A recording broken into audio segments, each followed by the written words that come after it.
Hey everybody, Matt here with Take Roads Less Traveled, and today on the Avalanche we are going to be going over how to do a pre-trip checkup on your vehicle. Things to look at, things to make sure you have current on your vehicle, such as fluids, oil changes, tire rotations, all that good stuff, as well as some of your different components before we do a trip. The reason we're doing this is because I am about to drive all the way from Virginia to Michigan to go see some of my family for Christmas. And I'm leaving in 3 days, and I want to make sure all of this stuff is exactly how it should be on the truck, because the last thing I want to do is drive, 800 some odd miles and discover that something goes catastrophically wrong. So I've actually had that happen quite a few years back, about 9 years ago or so, on one of my trips up to Michigan. We were driving my wife's Ford Escape, and we ended up getting just south of Cleveland, Ohio. It was a massive snowstorm. Thankfully, our rest area was only about 2 miles away, but her vehicle went into complete limp mode with zero power. I went from doing 60 miles an hour down to doing 10 miles an hour. And the culprit was a bad coil on plug. It ended up causing a misfire, which the engine did not detect for whatever reason, and it completely ended up, all that unburnt gas went into the catalytic converter that is built into the header on those vehicles, and wouldn't you know it, it plugged up that cat, and that was it. So we ended up having to tow the vehicle. Thankfully my dad borrowed my uncle's trailer, and we ended up towing the vehicle from just south of Cleveland up to a good family friend shop up in Michigan, near my dad's house. And they had it for a week, got it all fixed. We got home no problem.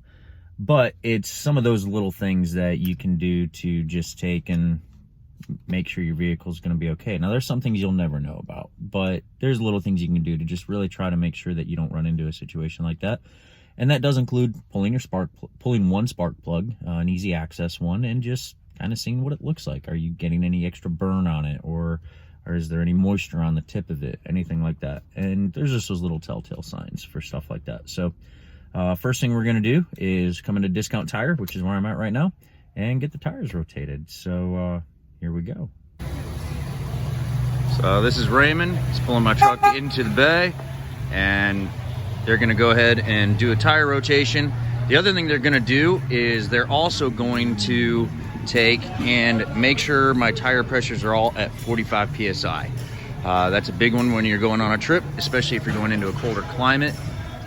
You should check your tire pressures anytime you're going to be doing a trip, but if you're going to a colder climate than what you're currently in, your air pressures will go down. So make sure those tire pressures are where you need them to be, and we'll let these guys do their job. Real thankful for the folks at Discount Tire for all that they've done in supplying me the general tires that are on here, as well as taking care of my tire rotations and air pressure checks every time I go to do a trip. So this is Carlos. He is starting to take out the center caps on the wheels. Like I said, going to be getting the tires rotated here. Carlos, why is it so important to rotate your tires when it comes to vehicle maintenance and taking care of your wheels? Well, the tires wear differently depending on where they are on your vehicle. So in order to get them to wear evenly, you want to rotate them every 6 months or so you get the most life out of your tires. All right, well, there you have it. And Carlos, he's here at Discount Tire, and they're the ones who supplied me with these general grabbers. So big shout out to him and all the fine work he's doing. Looking forward to having my truck back, and thankful to him for taking care of it for me. Thanks, man. Hey, no problem. You can see here, they're taking the tires off, and they're taking them over, making sure that they are all balanced before they put them back on. And the last thing you want to do is go down the road with a tire that's out of balance.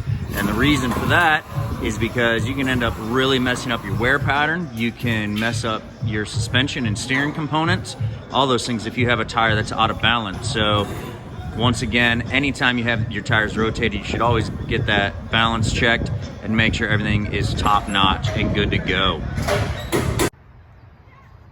Now that I'm back from the auto parts store getting what I need, now we can start checking all these fluids. First one we're gonna do is an oil change.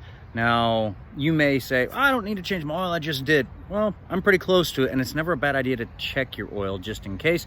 Make sure that you have plenty of oil in there. If you've recently done an oil change and you know you're not gonna have to change it during the trip, then just check it.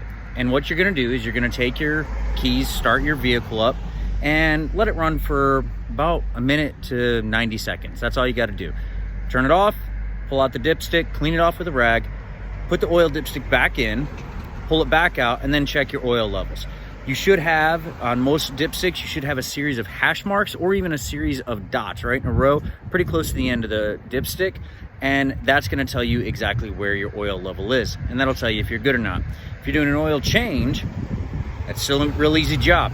So for me, I'm doing a full oil change. One, because I'm close to needing an oil change anyway, so I know I'm gonna need to do it during the trip. And I'd rather do it here instead of in Michigan, where it's gonna be really cold and possibly snowy.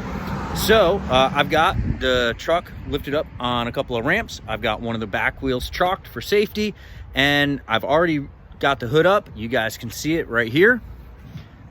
And all I've done is I have loosened my fill cap. What that does is that allows a better airflow through the motor so that when it starts to drain, it drains a little bit quicker. And there's gonna be a few things that we're gonna do while this is happening, but you don't wanna fully remove that because I just don't wanna have any leaves or debris fall down into the motor. So all I've got is it loose, and the cap is there. I mean, you can see that, but it's not attached in any way. I've just got it sitting in there just enough to keep anything from getting in, but it allows air to flow through nicely. So let's get the oil draining and start on some other things. So item number 2 on the list for underneath the truck are my drive shafts. This is my front drive shaft here, and this is the front differential yoke and pinion, and I need to make sure that this drive shaft is in good shape. So when your vehicle is in park, all you're gonna do is just kind of, now you can see, because I'm in, two-wheel drive, this spins freely. It's supposed to do that, okay? Especially when you don't have a locker up front. So what I'm gonna do is I'm just gonna take and do a little wiggle back and forth. Now I'm getting a little bit of a click, and that should be there. There should be just that little bit of click, little bit of play, not much, just a small hair. And that tells me that both the front and rear U-joints on this drive shaft are in good shape. I'm gonna do the exact same thing on the rear drive shaft and make sure those are good. And then I can move on to the next item on the list. The engine oil is draining. We're also gonna check the transfer case fluid. Now, on the very back of the transfer case on these Avalanches, you have a drain plug right here, and you have your fill plug right above it. Now, this is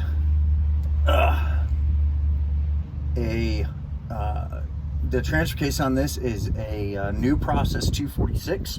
So that's one way you can make sure everything is where everything is, just checking and seeing like where are my fill plugs at if you need to look at any of those things. GM used a few different type of transfer cases though, but a lot of them had this 246, especially on the 1500 models. So we're gonna take an 18 millimeter and we're gonna just loosen that up.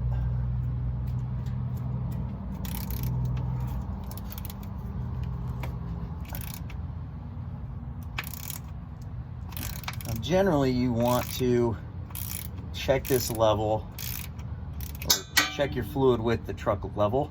My truck is sitting up just a little bit on the ramps, so I might get a little drip of fluid, but that would actually be a good thing because that'll tell me my fluid is right where it should be. Whoop, I got a lot. Yep, fluid is where it should be. All right, so now that I have fluid all over my arm, that's wonderful, and in my driveway. So I know my fluid level is where it ought to be on my transfer case, and I can tell you that it looks great. And yeah, so I have no worries there. I was not expecting that much fluid to come out of there, again, good reason to check it with the vehicle level, not on ramps. All right, that is tightened back up. Let me wipe all this off now from a massive mess I've made.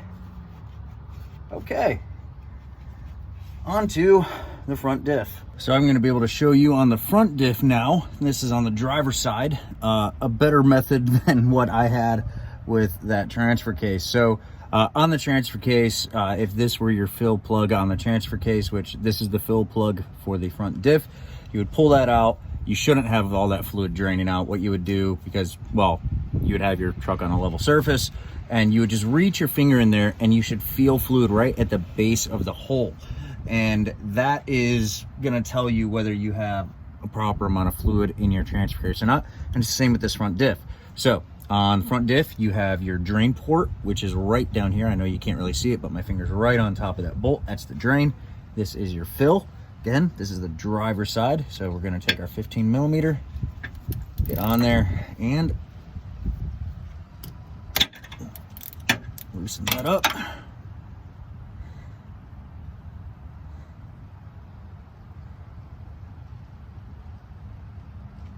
And hopefully not have a bunch of fluid come spewing out here, because this is, if we have fluid come out of here, this is gonna be gross, because this is gear oil. And gear oil smells to high heaven.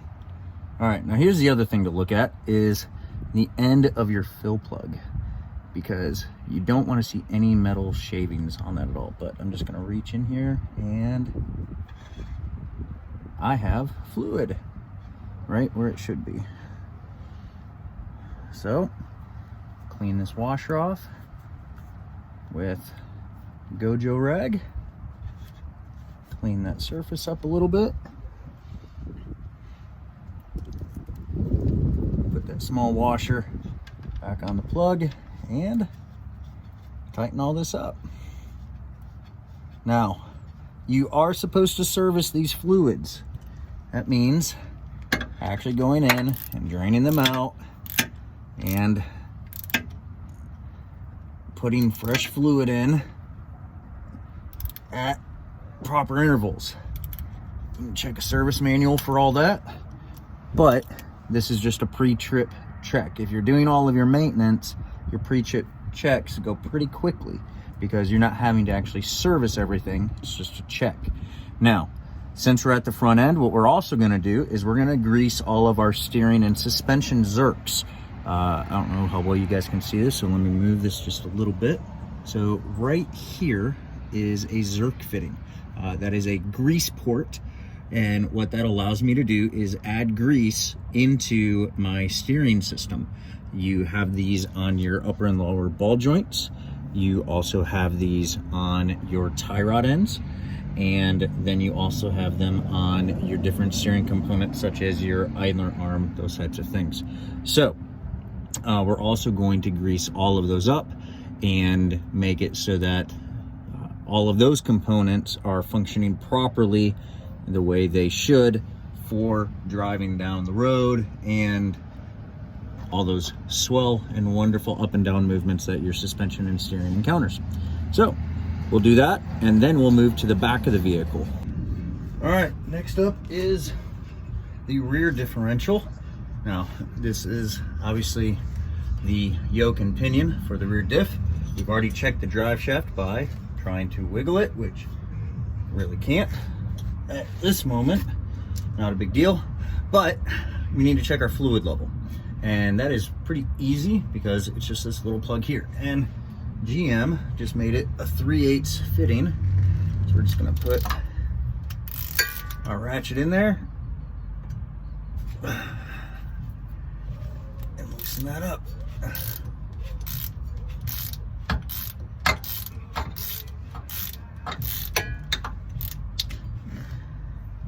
Once that's loose enough, we can just take and pull that plug out. Same exact thing that we did with the front diff. Just stick your finger in, feel in there for fluid. I have fluid. It looks good. I've got good color on it. So that tells me everything is A-okay in there. So let me clean off these threads. I don't want any crud getting in there at all. I see no shavings or anything on the magnet on the end of the plug, which is even better.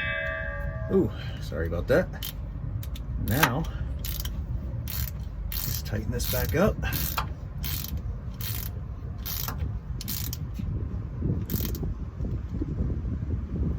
All right, there we go. And that is everything we need to check underneath the vehicle. And now we can finish getting this oil change done by changing out the filter, putting the oil pan plug back in, putting a new filter in, and then we can get underneath the hood. Now that we have the oil changed, we can check our oil level. We'll let the engine run just a little bit. This is exactly what you would do if you weren't doing a full change and you were just checking your fluid level. Wipe it off once, pull it right back out. And on this, you have 5 dots for 5 holes, and you have hash marks. You want to check both sides. So on this side, I can see where the oil stops, and on this side, I can see where it stops. And it's right below this top hole, which is exactly where it should be. That one done, we're gonna move on to the next, which is our coolant. Make sure your engine is cool. When you do this, the last thing you want to do is open up your cooling system and have hot coolant come spraying out. Thankfully, I know my engine is cool enough, and so I'm just gonna take and use a rag just in case. You never want hot coolant to come spewing out at you. And checking my coolant level. Now, on the side here, you can see where there are a couple spots. Right here, it says to fill. You have your fill line, which is right here. And I am actually just a little bit below that. So I'm gonna need to put a little bit of coolant in there, top that off, and we'll be able to get that one all done. Now, another one to do is your air filter. This one's really easy. You've got 4 screws that hold the lid on, and you can pull the lid off, pull the filter out. I'm not gonna check my air filter. The only reason is because I just changed it. You should change your air filter every 20,000 miles at a maximum 20,000 miles. If you've been doing a lot of driving in dusty or just dirty areas, or if you've gone through any water crossings or anything like that with your vehicle, go ahead and change it out.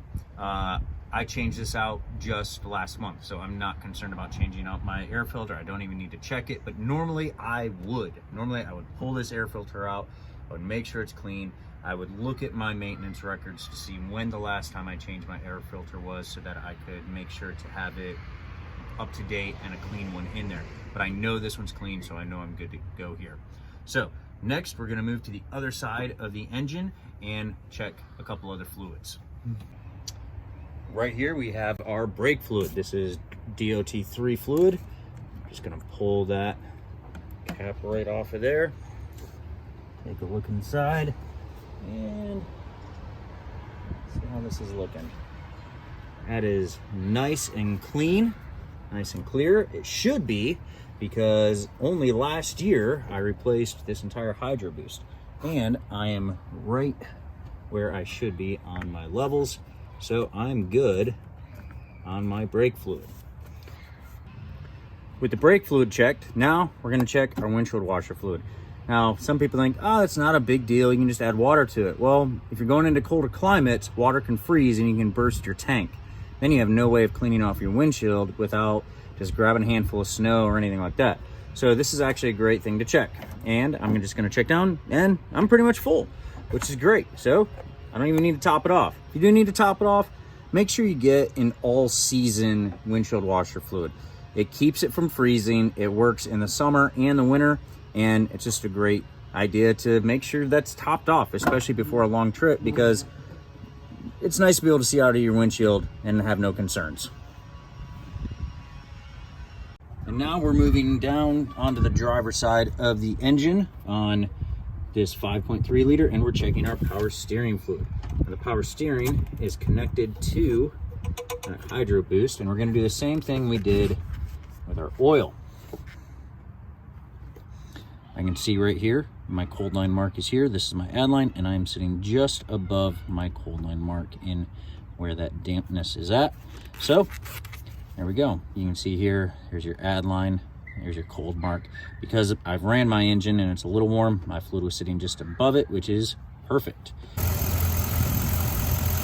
So with the engine running, we are now going to check our transmission fluid. You want your engine idling in park when you check your transmission fluid. So just gonna lift that up, pull this bad boy out, and the camera's gonna get a little shaky as I place it down here in the engine bay. Sorry about this, guys. But I'm gonna do the same thing.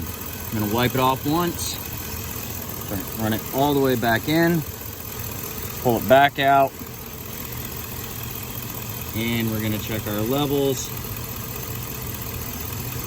And I am good.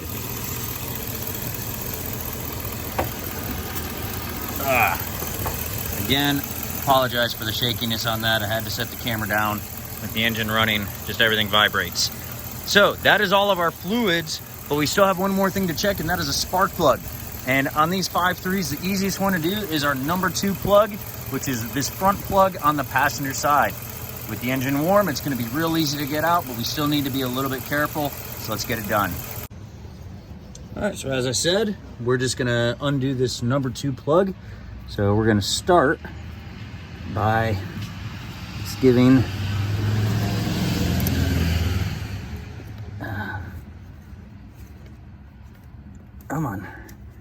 giving the plug wire a little twist to pop off. There we go.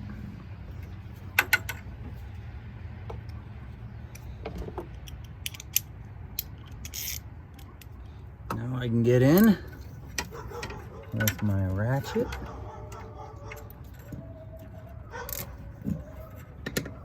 Provided I'm not. I don't want the AC line be in the way at all. Let me shift this up a little bit here. Get this seated first. There we go. Now I can do this.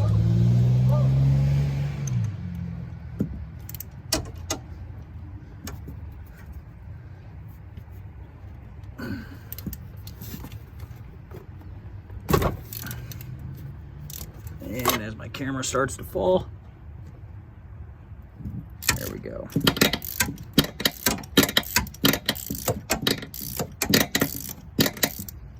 Okay. Should be able to get this out by hand now. And what I'm looking for here is oil or moisture on the end of the plug once I get it out.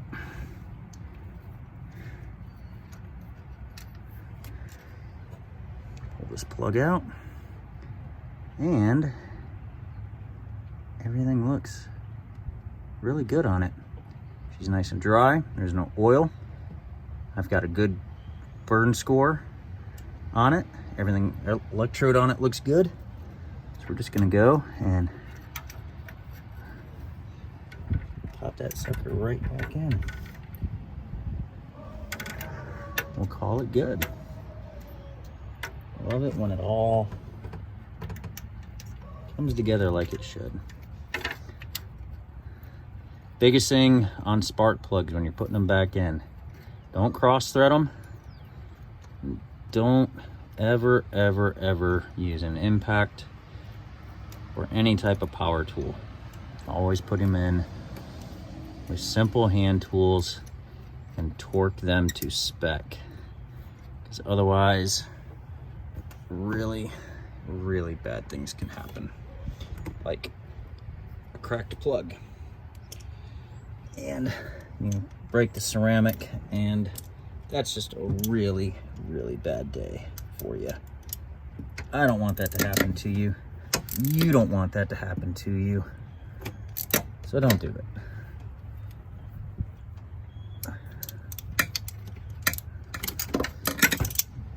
All right. Now I can take my plug wire, get it back on there, hear that little click, and there we go. The last thing I want to cover with you guys involves spares. This is huge. When you're taking a long trip, having spares is enormous. So I'm just going to show you what I do. Is I have 2 kits available to me. One is a milk crate. Super easy. You can pick these up for dirt cheap. And what I do is I keep extra transmission fluid in here. You guys can see that right here. I have extra transmission fluid, can of brake cleaner, power steering fluid, gallon of coolant, because you can always dilute, and 1 gallon of non-diluted coolant makes 2 gallons of ready-to-use coolant with a gallon of distilled water, which you can pick up very easily. 6 quarts of oil, since that's what my engine takes, spare oil filter, a rag, and a funnel. These are things that I keep in this all the time, and I just simply take a bungee cord and wrap it through just like this, and there we go. She's pretty secured now so that I don't have to worry about things flying all over the place. Those are all my spare fluids. The other thing I keep is just a Plano box, and in this I have extra paper towels, an extra long funnel. This is especially helpful for things like a transfer case or a differential, power steering, those types of things. I keep an extra little saw in there, just a little hand saw, just because you never know. Electrical tape. This one is huge. Your electrical connections, you can take and undo some wiring, remove the insulation with just a knife, and then use electrical tape to join them back together and repair, do a very short-term repair to your electrical if you need to with this. A little bit of 550 cord. You never know what you might run into where you might need to just hold something in place. Again, extra rags, waterproof tape. This one's huge. You can use this under the hood, you can use this under the vehicle, on top of the vehicle, all that kind of stuff. A blanket, because let's just be honest, sometimes you don't want to lay on the wet ground, as well as a tarp and some emergency flares. Now, some people would say, that's pretty overkill, but you know what? I'd rather have all of this stuff, because even like this handsaw, you're like, oh, what are you gonna do? Chop down some trees for a fire or anything? I can cut through things on my vehicle with this if I need to. If I have a hose that is just in the way and I can't get it out of the way, and I'm having to change out a radiator hose that blows or something like that, all my fluid is out already. I might as well just take this, finish cutting the hose out of the way so I can easily get it off and all that kind of stuff. It's priceless to have all these things. So just a few items that I tend to keep in my truck on these long trips. But then there's a couple that are super important. An owner's manual. A repair manual for your vehicle is huge. Even though I know a lot about this truck, and even though I know how to work on the things that are involved with this truck pretty much in any scenario, this is a lifesaver sometimes, to just go back through, double check your knowledge, double check your work, double check your torque specs, all those things. A service manual is just amazingly worth the money that you can get. And then the last thing are tools. This tool bag, this is just one of the old Army style tool bags, nothing fancy to it, but what I have in here are the basic tools I'm going to need to do most of the work that this truck's going to need done. I can change my tire out, I can change out spark plugs, I can tear the whole motor down if I needed to, I can open up drain plugs and fill plugs on my drive line. There's really not anything I can't do with this truck that is not in this tool bag, and it's huge. Most vehicles don't need a lot of tools to be able to do all of your basic maintenance, and I have everything I need right here to be able to do it. So I I really hope this helps you guys out in getting prepped for those long road trips that are gonna come up. And with all of that said, she's ready to go. She's ready for the road trip. All I gotta do is pack everything up inside of her and we're good to go. So I hope you guys have a wonderful holiday, and I will see you on the roads less traveled.